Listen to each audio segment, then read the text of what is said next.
Hi guys, welcome back to my channel. Today I'm going to show you how to make your own sourdough starter.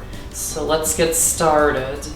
So making a sourdough starter is pretty easy, but it's very time consuming. So to start off making this starter, it's pretty easy. All you're going to need is some wheat flour and water. The water doesn't have to be warm or cold, just room temperature. Make sure you're using filtered water or bottled water. And you'll also need some sort of container to keep your starter in. I'm just using a jar. And then what you need to do is add both of the ingredients into the jar or whatever container you're using and mix it really well together, making sure there's no dry flour anywhere. And once you've given it a really good stir, then place the lid on top. If you're using an airtight container like a jar, don't screw the top. You want it to be loosely covered. And now you need to place this in a warm place for at least 24 hours. And over time, this will collect bacteria from the air, which will act as the yeast, and it will also give sourdough its flavor. And try and keep this in a temperature between 70 and 80 degrees. So I'll do that right now, and I'll see you then. Alright, so it's been 24 hours, and at this point you may not see a lot of growth in the sourdough starter. You may see some bubbles forming, or you may not see much at all. So either way, you need to discard half the starter, so 4 ounces of it. So once you've discarded 4 ounces of the starter, then into the jar with the rest of the starter, add another 4 ounces of flour. This is just plain all-purpose flour. And then another 4 ounces of water. Again, make sure it's purified water. And then just mix them really well together. And once you've mixed that really well together, you just need to place the lid back on top. Again, don't screw the lid on. And now you need to leave it in a warm place between 70 and 80 degrees for another 24 hours. So I'm gonna do that right now, and I'll see you then. Okay, so it's been another 24 hours, and you're likely to see some activity in your starter. And now it's time to feed it again. So first stir it down to get rid of the bubbles. Then weigh out 4 ounces of the starter, and then you need to discard any remaining starter. Then place the 4 ounces that you weighed out back into the jar, and then just feed it again. So add in the flour and purified or filtered water, and then give it a good stir. Then just place the lid back on top. Again, don't screw the lid.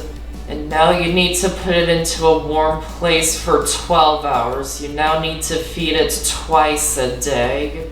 So I'm gonna do that right now, and I'll see you then. So why do you have to discard some of the starter every time you feed it? Well, it's very necessary for 3 reasons. The first reason is you'll have too much starter at the end if you don't discard some of it. The second reason is keeping the starter volume the same helps balance the pH. And the third reason is keeping the volume down. It offers more food for the yeast. So as wasteful as it seems, you do need to discard some of the starter every time you feed it. As we go on, there's going to be more and more discard. If you really don't want to discard it, I'll be uploading a few videos showing you how to use the discard.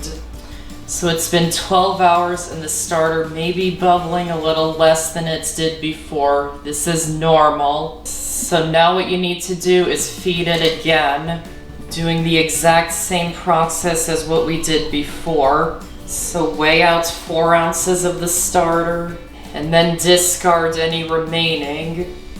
Then add the 4 ounces you weighed out back into the jar, and then repeat the feeding process again.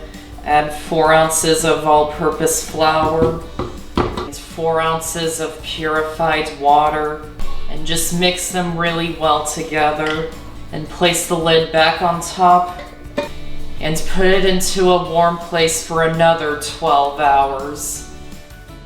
Now you need to repeat the same feeding process twice a day or once every 12 hours until your starter becomes very active. This will take another 3 days, or it may take up to 10 days or maybe even longer. It depends on the temperature you're keeping the starter at, and it also depends if you're feeding it every 12 hours.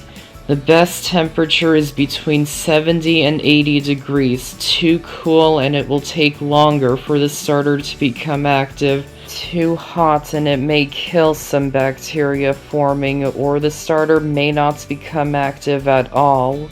So try and keep it between 70 and 80 degrees so you get the best results in the shortest time possible.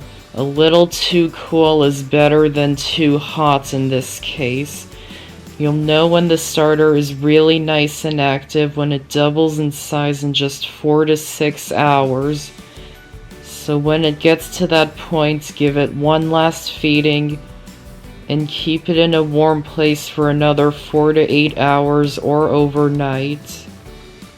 And then after that time, your sourdough starter will be ready to be made into sourdough breads, which I will show you how to make in an upcoming video. If things still aren't going to plan after about a week of feeding it twice a day, all is not lost. Just keep feeding it twice a day or once every 12 hours and it will gain strength eventually, so don't lose hope. So when you do make the bread, if you do wish to make it again, then what you can do is remove however much starter your recipe calls for, and then into the jar with the remaining starter, just feed it the same way as usual. And now I'm going to transfer the starter to a new jar so that there's no dried out starter around the top.